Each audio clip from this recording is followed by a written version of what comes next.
Hello दोस्तों, स्वागत है आप सबका मेरे YouTube channel reading and thinking में। दोस्तों, इस वीडियो में मैं आपके सामने द प्लूट के 22वां पैराग्राफ को एक्सप्लेन करने जा रहा हूं। और दोस्तों, इस पैराग्राफ को मैं बिल्कुल लाइन बाय लाइन एक्सप्लेन करूंगा। कोई भी लाइन यहां पर स्किप नहीं किया जाएगा।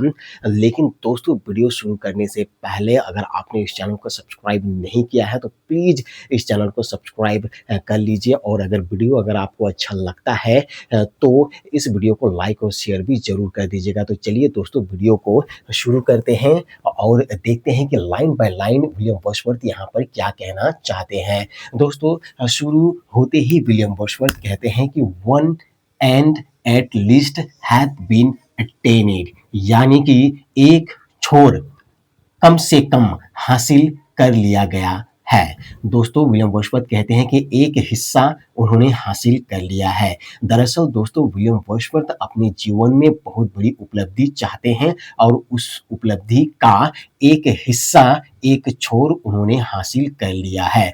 वे ये डिसाइड कर चुके हैं कि जीवन में उन्हें, लाइफ में उन्हें क्या करना है। वो डिसाइड कर चुके हैं कि वो पोएट बनेंगे, वो लिखेंगे और उन्होंने डिसीजन ले लिया है। इसीलिए वो कहते हैं कि एक छोर जो है अब उन्होंने हासिल कर लिया है। पहले उन्हें पता नहीं था कि जीवन में उसे करना क्या है, लेकिन जब उन्हें कविता लिखने की प्रेरणा प्राप्त हुई और जब उन्होंने तय किया कि अब उनको लिखना ही है, तो उसे लगने लगा कि एक छोर उन्होंने हासिल कर लिया है। अब उसके बाद वो कहते हैं कि my mind had been revived. वो कहते हैं कि उसके मन का नवीनीकरण हुआ है, उसका मन बिल्कुल नया हो चुका है, उसके मन में नए नए विचार आए हैं, उसके मन में नए भावनाएं आए हुए हैं। इसीलिए वो कहते हैं कि उसका मन का नवीनीकरण हुआ है। वह अपने मन के पैशन, जुनून को जान चुके हैं, वे अपने टैलेंट को जान चुके हैं, उन्हें प्रेरणा प्राप्त हुई है। इसीलिए वो कहते हैं कि उसके मन का नवीनीकरण हुआ है। फिर वो आगे कहते हैं कि इफ दिस जीनियल मूड, वो कहते हैं कि मनोदशा जो है जीनियल है, यानी कि आनंद दायक है और खुशियों से भरा हुआ है। ऐसी मनोदशा डेजर्ट मी नोट, मुझे अगर नहीं त्यागता है, अर्थात इस प्रकार की मनोदशा अगर बना रहता है तो वो कहते हैं फोर्थ वीक, बहुत जल्द, सेल बी ब्रॉट डाउन, बहुत जल्द नीचे आना चाहिए।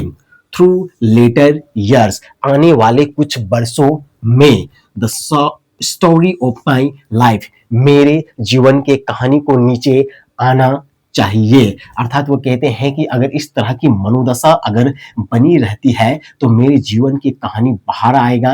अर्थात वो कहना चाहते हैं कि वो अपने जीवन की कहानी को लिखेगा और लोग पढ़ेंगे और जानेंगे कि विलियम वर्ड्सवर्थ का जीवन कैसा था। वो कहते हैं कि इस तरह की मनोदशा, जिस तरह उन्हें प्रेरणा प्राप्त हुई है, उसके मन का नवीनीकरण हुआ है। वह अपने जुनून को जान चुके हैं, वे अपने टैलेंट को जान चुके हैं और इस तरह की मनोदशा अगर बनी रहती है तो वो कहते हैं कि बहुत जल्द ऐसा होगा कि कुछ वर्षों में उसके जीवन का कहानी भी जो वह बाहर आएगा। फिर उसके बाद वो कहते हैं कि the road lies plain before me, वो कहते हैं कि रास्ता जो है अभी क्लियर है, स्पष्ट है, किसी प्रकार की कोई बाधा नहीं है रास्ते में। पहले और बहुत सारी बाधाएं थी क्योंकि उसे पता नहीं था कि जीवन में उसे करना क्या है, उसका जीवन का लक्ष्य उसे पता नहीं था। उस समय जो है बहुत सारी बाधाएं थी, लेकिन अब वे जान चुके हैं कि उसे जीवन में आगे क्या करना है। और वे आगे कहते हैं it is a theme single, वो कहते हैं कि यह एकमात्र थीम है, विषय है उसके सामने, वे अपने जीवन के कहानी को ही लिखेंगे, यही थीम है उसके सामने। और कहते हैं ऑफ डिटरमाइंड बाउंड्स, और कहते हैं कि उस कहानी की सीमाएं जो है वह ज्ञात कर लिया गया है, निर्धारित कर लिया गया है और उस कहानी को अंतिम रूप दिया जा सकता है या क्लाइमेक्स तक ले जाया जा सकता है, उसे कंक्लूड किया जा सकता है, इसीलिए वो अपनी जीवन की कहानी को लिखेंगे and hence I choose it. और कहते हैं कि इसीलिए मैंने इस थीम को चुना है, मैंने अपने जीवन की कहानी लिखना मैंने इसको चुना है at this time rather than work of employer. कहते हैं कि बहुत सारे काम यहाँ पर पड़े हुए हैं, बहुत सारा काम मुझे करना है, लेकिन वो सारे काम को दरकिनार करते हुए उसे छोड़ते हुए मैंने ये चुना है, मैं अब लिखूंगा, अपने जीवन की कहानी को लिखूंगा, मुझे थीम मिल चुका है। फिर वो आगे कहते हैं एंड मोर फेवरेट आर्गुमेंट। वो कहते हैं कि विभिन्न प्रकार के तर्क में मुझे पढ़ना नहीं है, क्योंकि विभिन्न प्रकार के तर्क में पढ़कर मैं उलझ जाता हूँ, where I might be discomfited and lost. और उस तर्क में पढ़कर मैं कहीं खो जाता हूँ, मैं बिल्कुल परेशान हो जाता हूँ, मैं अंदर से टूट जाता हूँ, इसीलिए जो है मुझे किसी भी प्रकार के तर्क में अब मुझे पढ़ना नहीं है। वो कहते हैं कि and certain hopes are with me. वो कहते हैं कि मेरी मन में निश्चित रूप से उम्मीदें हैं, मेरे मन में उम्मीदें ये जगह है कि टू यू, तुमको, this labour will be welcome honoured friend. कहते हैं कि तुमको यहाँ पर विलियम वर्ड्सवर्थ किसी से बात कर रहे हैं, अपने करीबी से बात कर रहे हैं, उन्हें दोस्त करके संबोधित करते हैं और ऐसा लग रहा है कि वे अपने वाइफ से बात कर रहे हैं। पिछले पैराग्राफ में भी हमें ऐसा ही लग रहा था कि वह अपने वाइफ से बात कर रहे हैं। यहाँ पर वर्ड्सवर्थ ने क्लियर नहीं किया है कि वह किससे बात कर रहे हैं, स्पेसिफिक विशिष्ट रूप से किसी का नाम उन्होंने नहीं लिया है, जस्ट फ्रेंड कहा है। और जिस तरीका से बात कर रहे हैं ऐसा लग रहा है कि वह अपने करीबी से बात कर रहे हैं, जो उसके बहुत ज्यादा करीब है, जो उनसे प्रेम करता हो, उसी से वे बात कर रहे हैं, ऐसा लग रहा है। विलियम वर्ड्सवर्थ उनको कन्विंस करना चाहते हैं।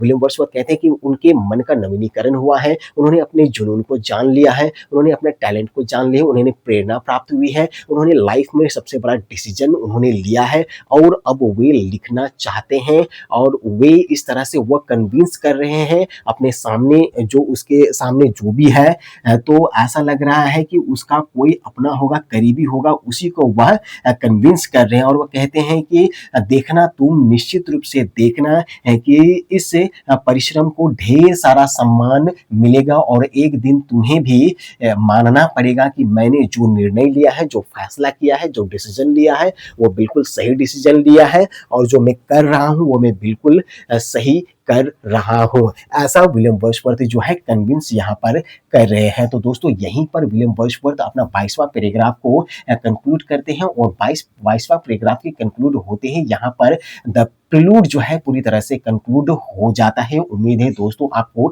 ये पैराग्राफ समझ में आया होगा और साथ ही साथ पहले के पैराग्राफ भी आपको ठीक तरह से समझ में आया होगा। लेकिन दोस्तों कहीं पर भी किसी भी पैराग्राफ में अगर आपको कोई डाउट है, आपको बिल्कुल समझ में अगर नहीं आ रहा हो कोई लाइन, तो दोस्तों आप मुझे कमेंट करके पूछ सकते हैं। आपका कमेंट का दोस्तों मुझे इंतजार रहेगा। तो दोस्तों हम लोगों ने जाना कि विलियम वर्ड्सवर्थ को किस तरह से कविता लिखने की प्रेरणा प्राप्त हुई, उन सब बातों को उन्होंने इस कविता में उसका जिक्र किया है, किस तरह से उन्हें प्रेरणा प्राप्त हुई, किस तरह से वो लिखना शुरू करते हैं। जब वो लिखना शुरू करते हैं उन्हें थीम नहीं मिलता है, कितनी सारी परेशानियां उसके सामने थे, बहुत सारी मुसीबतों का सामना उन्हें करना पड़ा और फिर एक दिन संघर्ष वो करते रहे और एक दिन वो लिखने में सफल हो सके। तो सारी बातों का जिक्र उन्होंने क्या किया है द प्रिलूड में। वह अपने बचपन के दिनों के कई सारे किस्से उन्होंने शेयर किया है। वो कहते हैं कि प्रकृति के समक्ष जाने से ही सुख शांति की प्राप्ति होती है, चैन सुकून की प्राप्ति होती है। उन्हें प्रकृति से प्रेम था। तो इतनी सारी बातों को जानकर दोस्तों मुझे उम्मीद है कि आपको बहुत ही ज्यादा अच्छा महसूस हो रहा होगा। तो यहाँ पर पूरी तरह से द प्रिलूड कंक्लूड होता है और दोस्तों इसके बाद हम लोग विलियम ब्लेक के कविताओं के बारे में जानेंगे। हम लोग जानेंगे कि विलियम ब्लेक अपनी कविता के माध्यम से क्या कहना चाहते हैं। तब तक के लिए गुड बाय दोस्तों।